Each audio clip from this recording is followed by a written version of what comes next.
بسم اللہ الرحمن الرحیم نحمدہ ونصلی علی رسول الکریم اما بعد۔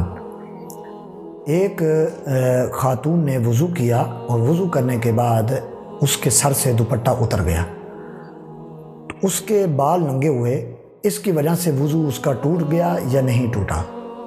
یعنی عورت نے وضو کیا، خاتون کا وضو تھا اور سر سے دوپٹہ اترا، بھولے بسر اس کے سر سے دوپٹہ تھوڑا سا نیچے اتر گیا، بال ننگے ہو گئے، تو کیا اس سے وضو اس کا ٹوٹ جائے گا یا نہیں ٹوٹے گا؟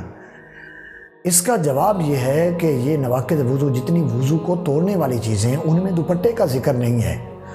یعنی جتنی وضو کو توڑنے والی چیزیں ہیں ان میں یہ دوپٹے کا ذکر نہیں ہے کہ اگر سر سے دوپٹہ اتر جائے تو اس سے بھی وضو ٹوٹ جائے گا، ایسی کوئی بات نہیں ہے۔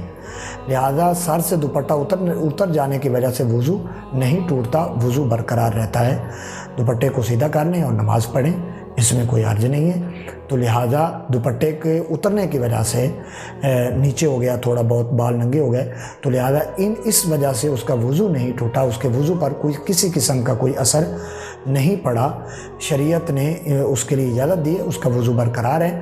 لہذا نواقض وضو آپ پڑھ کے دیکھیں، جتنی وضو کو توڑنے والی چیزیں ہیں ان میں دوپٹے کا ذکر نہیں ہے۔ تو لہٰذا عموماً ہمارے معاشرے میں یہ مسئلہ بھی بڑا گردش کرتا ہے، کہتے ہیں کہ آپ کا تو سر ننگا ہو گیا لہذا آپ وضو کریں، دوبارہ وضو کریں، تو ایسی کوئی بات نہیں ہے۔ اگر دوپٹہ ادھر ادھر ہو جاتا ہے، بال تھوڑے بہت ننگے ہو جاتے ہیں، ظاہر ہو جاتے ہیں، تو لہٰذا آپ دوپٹے کو سیدھا کریں اور نماز پڑھیں، آپ کا وضو برقرار ہے۔